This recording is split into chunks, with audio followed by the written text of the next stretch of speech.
Nós vamos fazer contato com o presidente do Sindicato dos Metalúrgicos do ABC, Wagner Santana. Bom dia, Wagner. Bom dia aí aos ouvintes da Rádio Brasil Atual. Wagner, logo mais, a partir das 11 horas da manhã, vai haver um protesto das centrais sindicais em frente ao Ministério da Economia, em Brasília. E os dirigentes vão apresentar um documento elaborado pelo Fórum das Centrais com propostas para a preservação da vida, emprego e renda e uma agenda pela retomada da economia. Como você vê e qual a importância dessa mobilização nesse momento, Wagner? Na verdade, os trabalhadores hoje são duplamente afetados pela pandemia. O primeiro são nos socorros necessários à manutenção da vida, à saúde, e a outra questão é a que se abate em relação à pandemia, né? Muitos trabalhadores sem condições de sustentar suas famílias, de levar os recursos necessários para suas casas, pagar contas, e também a ameaça do desemprego que paira sobre a cabeça de todos nós, que não sabemos, né, ao certo qual o tamanho que esta pandemia afetará a economia e o emprego. Portanto, a manifestação que a Central programa para o dia de hoje, o documento a ser apresentado, é uma tentativa de intervenção dos trabalhadores, através das suas organizações, de demonstrar, primeiro, uma insatisfação com as medidas que vêm sendo tomadas no combate à pandemia e a proteção, principalmente, das camadas mais vulneráveis da nossa população.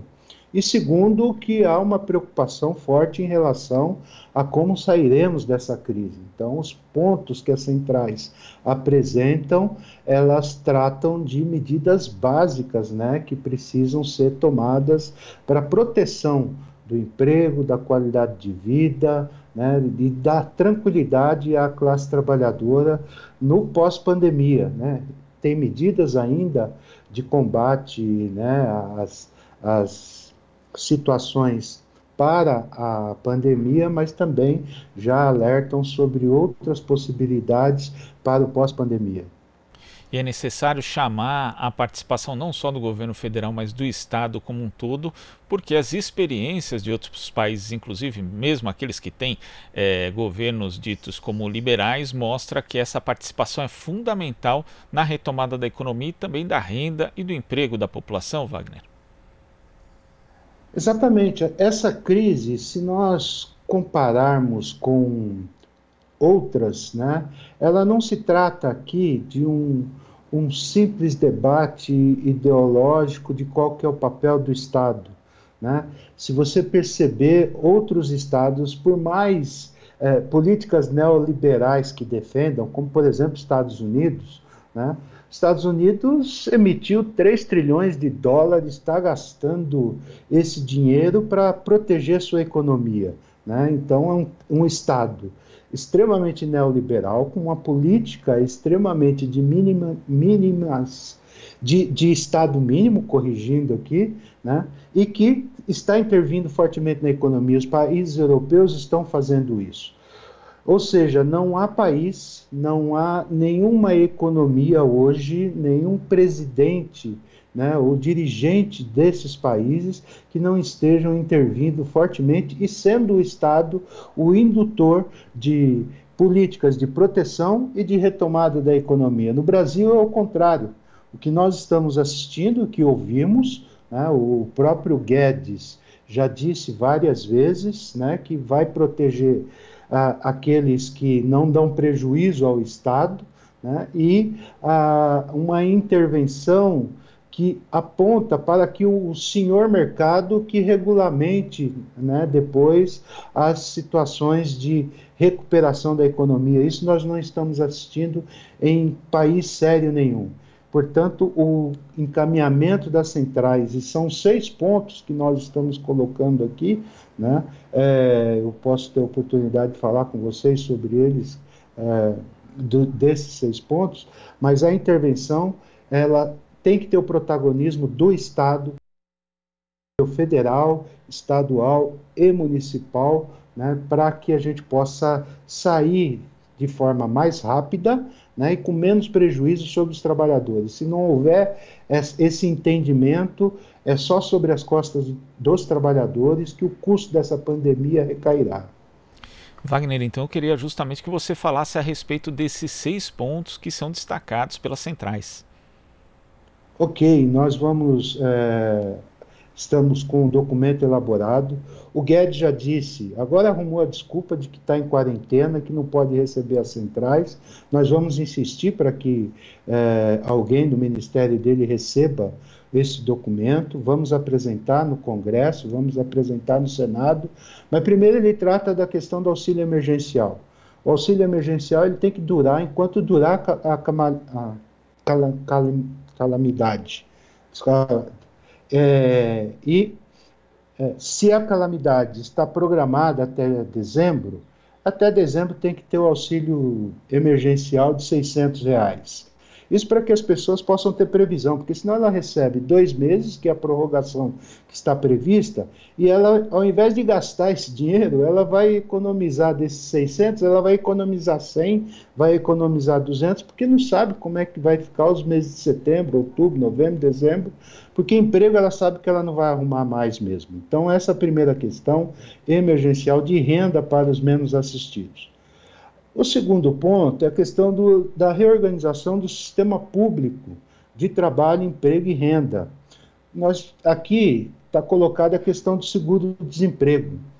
Vocês lembram que na crise, durante o governo Dilma, nós fizemos a 6ª parcela do seguro-desemprego, que era uma forma de você, para os trabalhadores que ficam desempregados nesse período, e a gente tem aí uma ameaça de um número forte de desempregados, né, que esses trabalhadores possam acessar mais uma parcela ou em maior quantidade, aí depende de negociação, o valor do seguro-desemprego.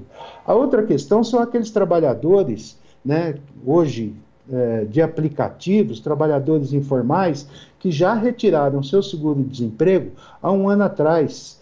E a nova legislação do seguro-desemprego diz que só depois de 18 meses trabalhando que você pode recorrer a ele novamente. E tem trabalhadores que nós estamos passando por uma crise há vários anos, né, que ficaram desempregados há 8 meses atrás, arrumaram um emprego agora, e agora estão novamente demitidos e não têm esse recurso. Portanto, são situações que podem aí aliviar a conta para milhões e milhões de pessoas que estão nessa situação.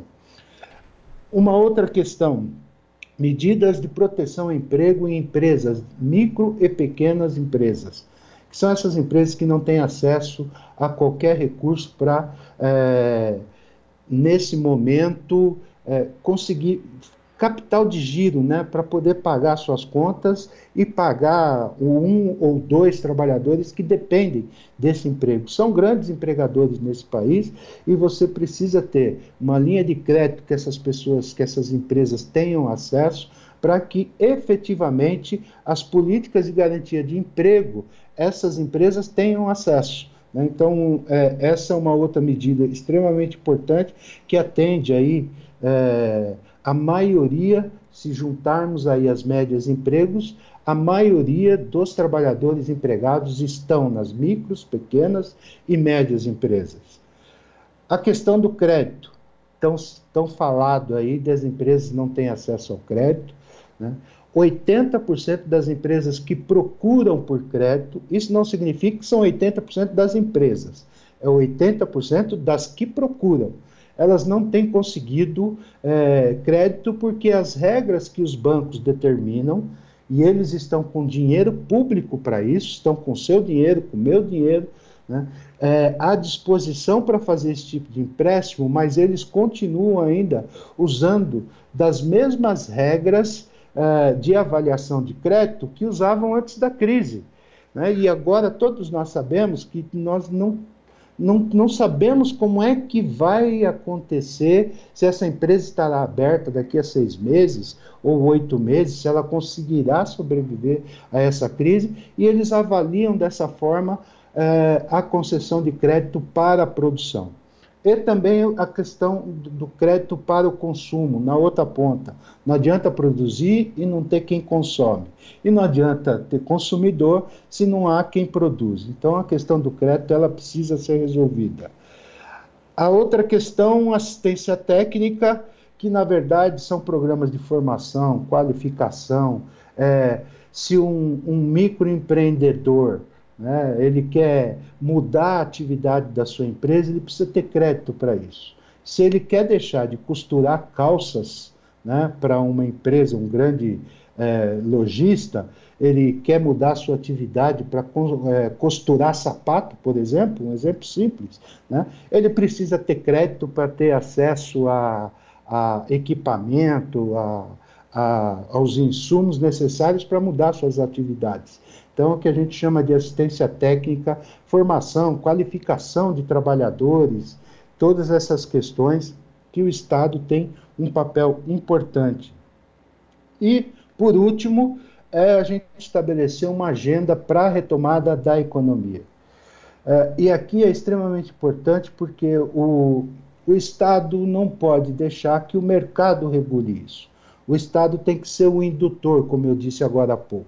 Então, o Estado tem que investir em infraestrutura, o Estado tem que investir em saneamento básico. São oportunidades e necessidades que o Brasil tem em que o Estado pode ser um forte indutor da economia. A construção civil, que é um grande empregador. Então, incentivar o Minha Casa Minha Vida. Nós temos 30% da nossa população que poderiam ter acesso a uma casa através do programa Minha Casa Minha Vida. Nós temos 40% da nossa população que não tem acesso à água, a esgoto, né, não tem acesso ainda, né, parte à energia elétrica. Então, o Estado sendo o indutor e o financiador de políticas que faça a economia girar. Né? A agricultura, promoção da agricultura familiar no campo, que são, na verdade, aqueles que produzem o alimento, a maioria do alimento que a gente consome, não é a soja, não é o investimento na plantação de milho, soja, mas é aquele pequeno produtor que está lá no pequeno sítio dele. A questão da valorização e uma grande oportunidade de valorização e investimento no SUS. Quem está segurando a onda de combate à pandemia é o sistema público, é o famoso SUS, tão criticado, né, por esse governo que aí está, tão criticado pela nossa sociedade, que não tem, na questão pública, de saúde pública, uma perspectiva de solução dos problemas de saúde da nossa sociedade, e que o SUS carece, né, de muita investimento estadual na contratação de médicos, de enfermeiros, na organização dos atendimentos das UPAs, das UBSs, que a gente sempre viu aí deixada de lado, né, e a maioria delas tendo que se reorganizar para ser atendida aí para o combate à pandemia. Então, são situações essas, são esses pontos centrais, né, que nós estamos levando hoje, vamos divulgar para os nossos trabalhadores como a nossa impressão, a nossa proposta para que o Brasil saia melhor dessa crise. E lembrando que esses pontos que você destacou, Wagner, estão no documento que vai ter ali o ato de entrega, né, o ato simbólico de entrega pelos presidentes das centrais em frente ao prédio do Ministério da Economia a partir das 11. E as pessoas podem participar também pelas redes sociais, virtualmente, Wagner? Isso, né, o ato ele será de forma presencial, controlada, com aproximadamente aí 50, 60 dirigentes das centrais sindicais que assinam esse documento, são as 6 principais centrais desse país, então num ambiente extremamente controlado, com distanciamento. Infelizmente nós não estamos podendo ir às ruas, não podemos cometer esse desatino de chamar manifestações, até gostaríamos e achamos que é extremamente necessário, mas os trabalhadores podem, através das redes sociais, acompanhar, entra no site dos sindicatos, dessas centrais sindicais, da CUT, da Força, da CGT, da UGT, da nova central sindical. Essas centrais sindicais estarão nos seus sites divulgando esse ato, e a forma de você participar dele é entrando lá, dando um like, fazendo ali o seu comentário, apoiando essas medidas que precisarão ser negociadas, porque muitas delas dependem também de um projeto do Executivo ou de medida do Legislativo. Do Executivo a gente, sinceramente, espera pouco. Esperamos que eles, pelo menos, recebam a pauta, analisem, mas não acreditamos que seja o ambiente favorável a ouvir os trabalhadores. Nunca foram nesse governo inteiro, e não imagino que vá mudar de postura agora. Tá certo, Wagner. Muito obrigado pela sua participação aqui no Jornal Brasil Atual e até a próxima. Eu aqui agradeço, aí um bom dia a todos os ouvintes da Rádio Brasil Atual. Bom dia. Conversamos aqui com o presidente do Sindicato dos Metalúrgicos do ABC, Wagner Santana. Aqui você ouve as notícias que os outros não dão. Jornal Brasil Atual.